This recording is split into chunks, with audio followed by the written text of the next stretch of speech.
Ok, eu gostaria de dizer que esse episódio de Kaifuku foi mais leve que o anterior, e ele meio que foi, né? Mas ao mesmo tempo, teve aquele começo que... Bom, não dá pra chamar aquilo de leve, o protagonista levou ele... Ele literalmente levou. Eu não posso mostrar grande coisa, então eu vou botar essa imagem na tela do cara atrás dele e vocês imaginem o resto, sem... Bom, de qualquer forma, vamos lá. Fala, pessoal, voltamos aí com mais um episódio de Kaifuku, episódio 3. Onde aconteceu menos coisas em comparação ao episódio anterior e menos coisas chocantes também, embora o começo não seja nada leve. Mas a segunda metade deu uma aliviada no clima, o que é bom pra variar. Se todo episódio for super pesado, algumas pessoas acabam cansando. Variedade sempre é bom. Então vamos lá. Como sempre, se gostarem do vídeo, não esqueça de dar like, compartilhar, se inscrever no canal e apertar aquele sininho para não perder nenhum vídeo. E quem puder, apoie o canal, vire membro. Você ganha vídeos extras semanalmente, já tem mais de 300 vídeos extras. Para quem virar membro, tem guias, tops, recomendações de anime, mangá, quadros exclusivos de análise técnica, conteúdo mais pesado, já que os vídeos dos membros não são monetizados, o que me dá mais liberdade. E você também ganha todos os vídeos do canal adiantados, lives 2 vezes por mês, com perguntas e respostas, e impressões todo final de semana, onde eu comento aí tudo que eu tô acompanhando de anime da temporada. E tem também a versão mais pesada do review de Kaifuku. No caso, tem várias cenas que eu não posso comentar aqui, é bem óbvio o porquê. Então... Teve uma cena super engraçada no episódio passado, sim, no meio daquela coisa pesada pra caramba. Teve uma cena que virou meme na internet, e eu não podia comentar sobre porque ia ser desmonetizado, então é o tipo de coisa que eu falo, no caso, na versão dos membros do review de Kaifuku. E também detalhes, o que cortaram da Light Novel e tal, o pessoal reclamou, eu detalhei algumas coisas lá. Principalmente relacionado a isso aí, que cortaram em comparação à Light Novel, mas ainda assim tá mostrando muito mais coisa do que eu esperava nessa obra. Por exemplo, isso aí, eu não pensei que iriam mostrar, eu pensei que iriam cortar e tal. No caso que o protagonista foi judiado, eu pensei que iam mostrar uma coisinha aqui, outra ali, mas iam dar uma aliviada em geral. Não estão aliviando nada praticamente, estão cortando uma coisinha outra ali da vingança, mas fora isso tá relativamente fiel. Quem leu o mangá, por exemplo, vai notar que tá igual ao mangá. Só quem leu a web novel ou light novel que vai notar diferenças. No caso, é mais pesado um pouco a vingança lá, tipo, ele quebrou os dedos da garota e tal naquele episódio da vingança. Ele arrancava as unhas dela e tal, tinha uns extrazinhos lá e alguns outros que eu não posso comentar aqui. Eu já falei aí no review, no caso que eu faço sem censura pros membros, no final de semana. E esse episódio, o 3, não tem tanto pra comentar. Se eu fizer um review, vai ser bem curtinho em comparação ao anterior. O anterior teve 20 minutos, eu falei de muita coisa ali. Mas nesse aqui vai ter provavelmente uns 5 minutos se eu fizer. Mas de qualquer forma, o começo aí é só o protagonista levando, literalmente. Sim.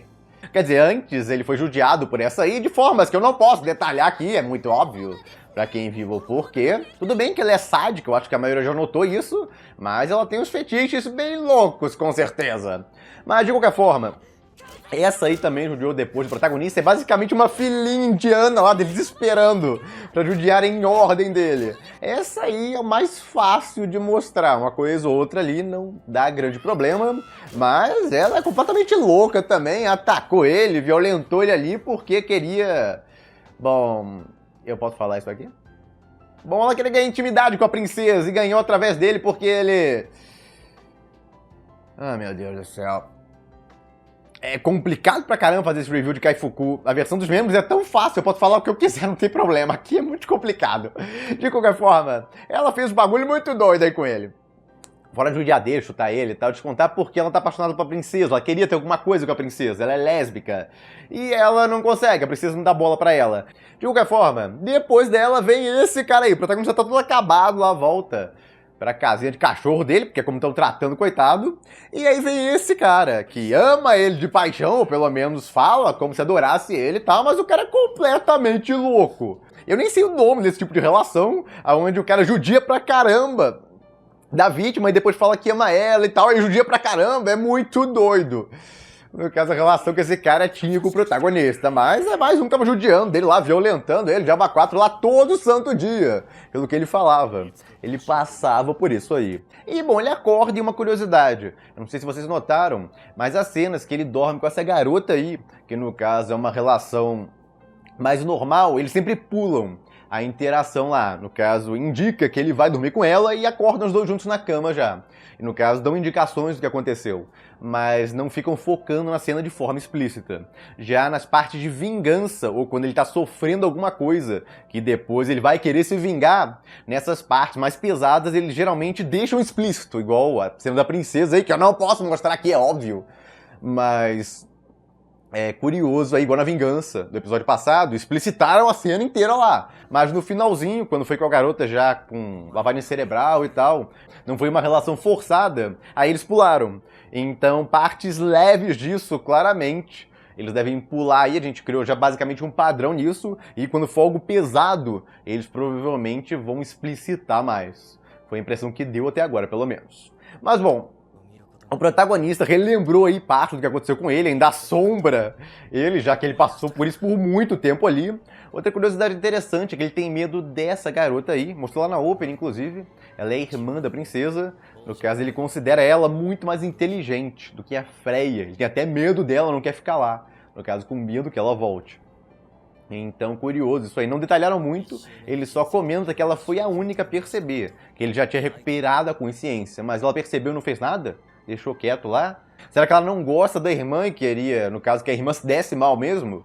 Então fica aí de dúvida por enquanto, a gente vai ter que aguardar a história progredir para descobrir o que vai rolar quanto a essa garota, mas a Opening já revela que ela vai ter participação relevante na história.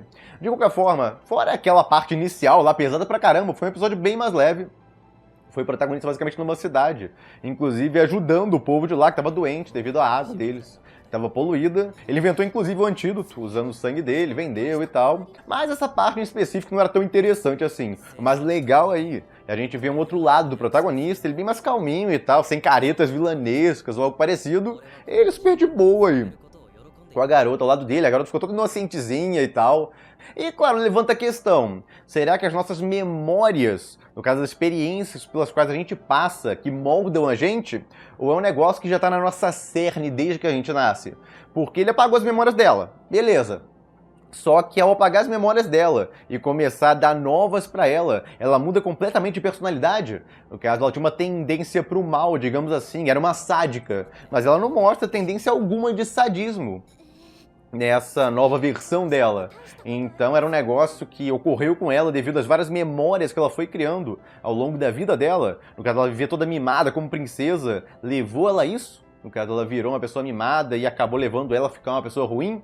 Então, se ela tivesse uma outra vivência, ela seria uma pessoa completamente diferente? É o que parece que o autor de Kaifuku acredita. Já que a princesa aí não tem nada do que ela era antes. O interessante, na minha opinião, seria botar alguns traços da princesa lá. Tudo bem que ele tá convencendo ela de outras coisas, é uma lavagem cerebral, mas ainda assim, você pegar uma pessoa e transformar ela em outra completamente diferente, eu ainda acho um pouco estranho. Eu acho que seria mais realista se realmente mudasse, porque apagou praticamente as memórias todas dela, mas ficasse alguma coisa dela ali, alguns traços de personalidade que são da cerne dela. Eu acredito em ambos, para ser mais preciso. Eu acredito que as nossas experiências nos moldam e também uma coisa que a gente já tem desde o nascimento.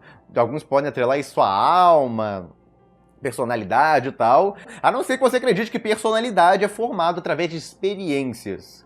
O que é justo, não tem certo e errado quanto a isso, é uma discussão que vem há muito tempo. E eu achei interessante levantar porque a princesa, na minha opinião, mudou demais. Tipo, virou outra pessoa. Não tem mais nada a ver com ela. Então essa parte é curiosa. E até leva a pergunta, será que o protagonista vai ter coragem de executar a grande vingança dele, que é mais pra frente na história, obviamente. No caso, eu comentei no vídeo passado, do episódio 2. Bom, ele quer ter uma vida normal com ela e tal, os dois dormindo juntos sem parar, até que ela tem um filho com ele e aí ele recupera as memórias dela. Só pra ela sofrer e tal, lembrar de tudo que aconteceu entre os dois. Fora a vingança, ainda vai lembrar que os dois ficaram como namoradinhos e tal, por um tempão, e ela ainda teve um filho dele.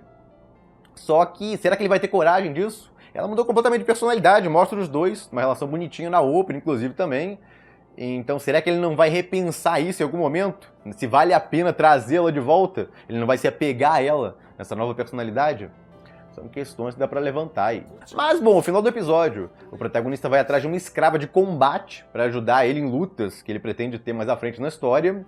E, bom, ele acaba pegando essa aí, que tá doente e tal, e tá com um limitador de level. O cara até fala pra ele que não vale a pena, é a pior que ele tem ali ainda é muito selvagem e tal. Mas, bom, ele quer ela de qualquer forma, ele gostou da expressão dos olhos dela lá, mais precisamente, ele notou que ela quer vingança contra alguma coisa e ele acabou se identificando com ela. É alguém que ele classificou como igual a ele. Inclusive, ele quer ajudar ela a ter a vingança dela. E, bom, o limitador dela, que ela já chegou ao máximo que pode de força, não faz diferença porque ele tem o poder exatamente de aumentar isso, sim, é daquela forma. Mas ele pode sim aumentar o limitador de força dela. Inclusive, ficaram 6 meses explorando ele devido a isso também. Fora algumas que foram de crueldade mesmo. No caso, muita gente foi atrás dele exatamente porque queria aumentar o cap de level aí. Então, sim, você já imagina o que vai acontecer entre esses dois. É meio óbvio. Na verdade, pela opening, já fica bem óbvio aí que ela vai acabar gostando até dele. Foi bom aí ver um outro lado do protagonista, dar uma humanizada nele, mostra que ele não é só um louco, obcecado por vingança aí, fazendo caretas e o diabo a 4. Ele tem as partes que ele fica normal também, é legal com as pessoas e tal. Então é bom que dá uma variedade aí a coisa toda. Alguns reclamaram, queriam, no caso, mais vingança nesse episódio, mas calma. Se tiver, no caso, cenas pesadíssimas todo episódio, vai ter muita gente que ficou incomodada já com o episódio anterior, que não vai aguentar. É bom dar uma variada aí. Alguns episódios têm coisas pesadas de vingança e tal, e outros têm outras coisas. Alguns têm só ação, não chega a ter vingança ou algo parecido. É legal ter variedade em uma história, ficar só a mesma coisa sem parar, enjoa também. Então, teve a parte pesada no começo, mas sim, fez muita gente sangrar pelos olhos. Provavelmente lá aquele começo. Mas é pra reforçar, basicamente, o que fizeram com o protagonista e por que ele tá obcecado atrás de vingança. Depois de meses, quer dizer, anos, na verdade. Porque foi 6 meses nessa realidade, depois dele voltar no tempo. Antes dele voltar no tempo, foram anos dele sofrendo aquilo. Então, imagina a mente desse cara. Tipo, ele é totalmente perturbado, com certeza, não tem como não ficar. O autor até podia colocar que ele tem sérios problemas psicológicos, ficou doidão depois do que fizeram com ele. O que justificaria lá as risadas doidas e caretas que ele faz de vez em quando. O bicho tá basicamente muito perturbado. E, bom, tem gente me perguntando se Kaifuku não se encaixaria na definição de hentai como história, porque tem cenas 18+, mas tem muito mais história que cenas 18+, se você for contar o tempo que ele gasta em cada uma. Olha, depende. Você considera Spartacus, não sei se alguém já viu a série, mas tem toneladas de cenas 18+, explícitas mesmo. No caso, tem as partes baixas e tudo mais, eu diria que é bem mais pesado nesse sentido do Kaifuku, tem vingança também e tal. Spartacus é bem pesado, sanguinário, é sangue basicamente... Bom, cenas 18+, pra tudo que é lado. Então, Spartacus seria um pornô com ação? É muito complicado avaliar dessa forma, porque se você considerar que qualquer série que tenha um pouco de cena 18+, é necessariamente uma série só 18+, no sentido de que, é um hentai ou é um pornô, então, como você encaixaria séries que tem muita cena 18+? No caso, Game of Thrones, tem bastante também. Tudo bem que Spartacus tem muito mais que ele. Por isso que eu usei de exemplo aqui. Mas é uma coisa que, olha, se você quer chamar assim, pode chamar. Estão me perguntando aí minha opinião quanto a isso? Olha, pode ser. Mas não necessariamente seria um negócio que você deveria taxar em toda a série. Tem cenas 18+, porque ninguém chama, honestamente, Spartacus de pornô com ação. É uma série aí, no caso, que o pessoal considera pesada em termos de sangue e cenas 18+, mas é isso. É uma série normal. Então por que um anime deveria ter um tratamento diferente? Só porque tem cena 18+. De qualquer forma, é basicamente isso. Agora é aguardar aí como o protagonista vai ajudar essa garota na vingança dela e também ela explicar o que exatamente aconteceu com ela. E, bom, pros membros pedindo mais um review de Kaifuku sem censura, eu devo fazer então esse episódio no final de semana, mas vai ser bem menor do que o do episódio anterior. Esse aqui eu devo gastar uns 5 a 10 minutos no máximo.